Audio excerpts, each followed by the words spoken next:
We cannot go to the toilet more than once per 8-hour shift, and we cannot drink water more than twice per shift. This statement was made by a Vietnamese Nike worker and reported on American CBS TV in October 1996. Here at the Pouchin factory, Dong Nai, Vietnam, CBS also found that 45 women were forced by their supervisors to kneel down with their hands up in the air for 25 minutes. Many women workers are also subject to sexual harassment. And what did Phil Knight say? Nice to meet you finally.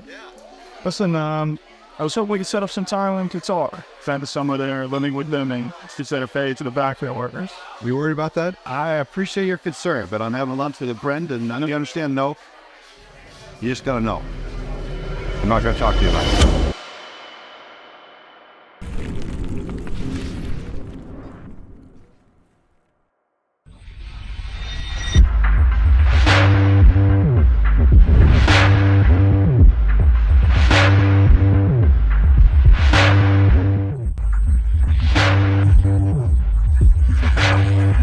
We can be equals everywhere. This is Nike advertising that promotes equality, but is there really equality at Nike? Let's rewind a bit. Before we explore Nike Vietnam's scandal, let's shift our focus to Pakistan. This is Tariq, a young boy sewing Nike footballs for 60 cents a day, published by Life magazine. He lives in Pakistan, and here, nearly half of the world's soccer balls are made. It is estimated that 1/4 of the 35 million soccer balls are made by children under the age of 14. And Nike also got caught in the child labor scandal. And it's not only Tariq. This is Julianto, Indonesian Nike's worker, working for 15 hours a day and 6 to 7 days a week. He was threatened at a gunpoint. His house was ransacked and has given death threats. Moreover, Dita Sari, advocating for workers' rights, are also subjected to harassment. On 8th of July 1996, I was arrested by the army, the local army in East Java. They kicked me and they used their fists and their sticks and their booth to hurt me and to torture me in front of the workers to show them an example. But how do we know if this information is true?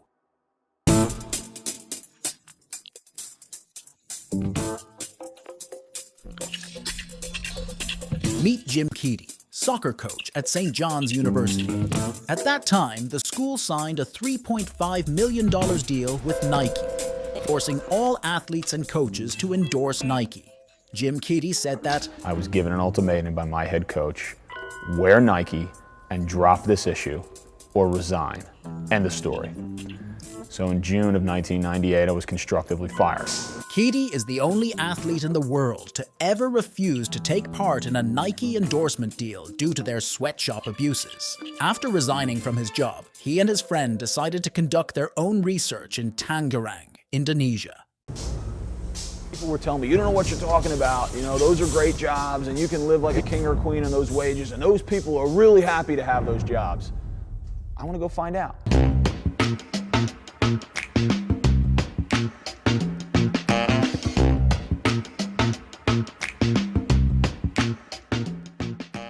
This is Leslie Kretsu, Keady's college friends. They spent 1 month living in a slum with Nike factory workers, lost 25 pounds trying to survive on their $1.25 a day sweatshop wage, sleeping on a cement floor, and dealing with football-sized rats and fist-sized cockroaches. But fortunately, they are accepted by the residents. They treated us very politely, and it wasn't until they saw that we were committed in the capacity of living on the wages that they're forced to live on, in the conditions that they are living in, that they felt that they could start to begin to trust us. And you get to know them, and you hold their children, and you eat with them, and you share stories with them. They become part of your family. They drink from the well, share laundry together, and have a communal kitchen. And suddenly, something happens. My energy storage was just depleted, and I just started going downhill fast, and I just started getting sick every day. And she got very sick one day. She had like a fever of like 104, and she's got to deal with, well, I have a fever of 104, I can buy aspirin and like a little drink box to get some vitamin C, but if I buy those two things, I don't eat for the rest of the day. But they still continue the research. They discovered that Indonesian workers are required to work 15 hours a day, 6 to 7 days a week. As a result, they are unable to spend time with their children, and their children are even cannot go to the school. After conducting their investigation, Jim and Leslie managed to enter Nike's main office in Indonesia and protested against the incident. And Nike denied us that. We're unable to accommodate that request. So long. After leaving the Nike office, suddenly, there is an announcement in every Nike manufacturing facility that states, If you are approached by Jim Keady, Leslie Kretzer, or Mike Pierantozzi, do not speak to them. They're only to speak to management. There will be severe consequences if you're found talking to them. Anywhere from significant harassment to death. And I mean that in a very literal sense. they tried to visit the factory a few times, but they were told to leave the van and were kicked out. What's going on? We're outside a Nike shoe factory right now. Security's kind of surrounded us. They tried to visit the factory a few times, but they were told to leave the van and were kicked out. But they met Julianto, one of the workers there. He told them that threatened with a death threat. He faced intimidation at gunpoint, endured a burglary of his home, and was subjected to explicit death threats. And they also met Dita Sari. A 23-year-old woman was arrested and tortured because she opposed this practice. They decide to go back to Oregon and meet Phil Knight, the CEO of Nike. They met Phil Knight, who was having dinner with his friend, and immediately presented their research. Really concerned about the workforce in Indonesia. You know, I spent the summer there living with them and living on the wages that are paid to the factory workers. You worried about that? Yeah. Yeah, what do you call my secretary? Let's see what happens. I did. I called Lisa last week. I called Dita. I called Dusty. I called Brad Feigl. I called Amanda. I fucked somebody else. Everybody Dr. doesn't fit. What up? Man, you're the guy. The luck stops at here, right? Yeah, it doesn't start with me, though. I know, but man, I don't know who else to talk to. A dry, dusty kid. He doesn't want to talk to, bro. Well, and then I guess you don't get through that.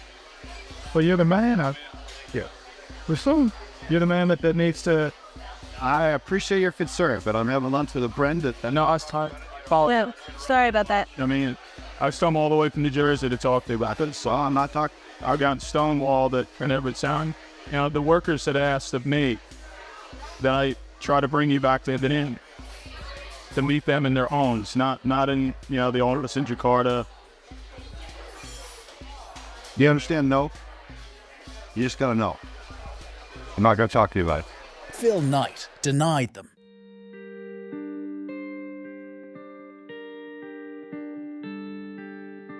Not long after that, Nike established a department with the task of improving the lives of factory laborers. However, this didn't do much to resolve the problem. Many Nike sweatshops still operating, including Vietnam. In October 1996, CBS TV interviewed Thuyen Nguyen, Vietnam Nike workers.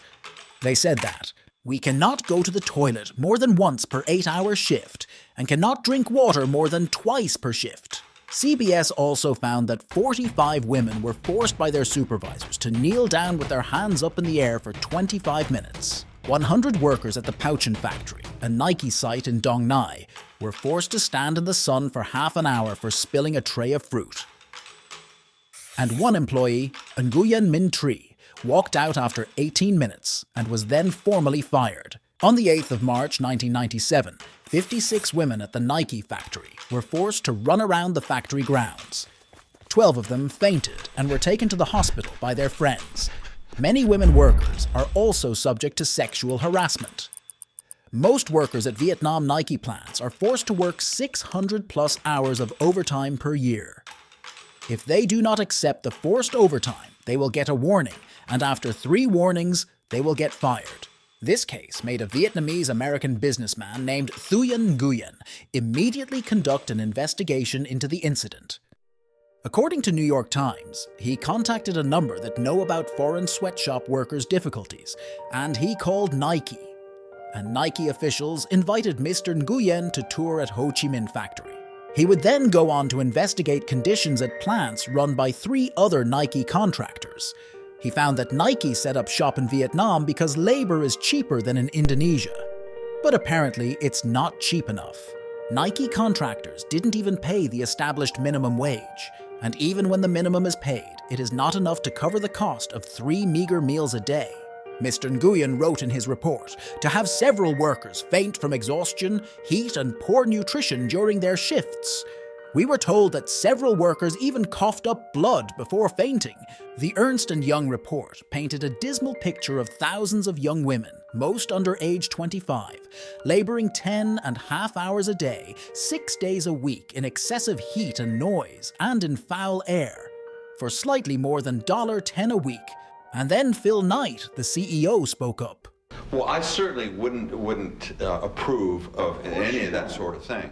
According to Business Insider, he stated that the Nike product has become synonymous with slave wages, forced overtime, and arbitrary abuse.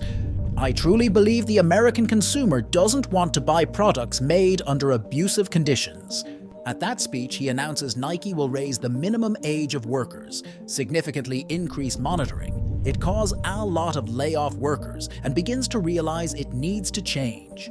Nike cut about 1,600 workers worldwide, includes about 450 job cuts in the United States.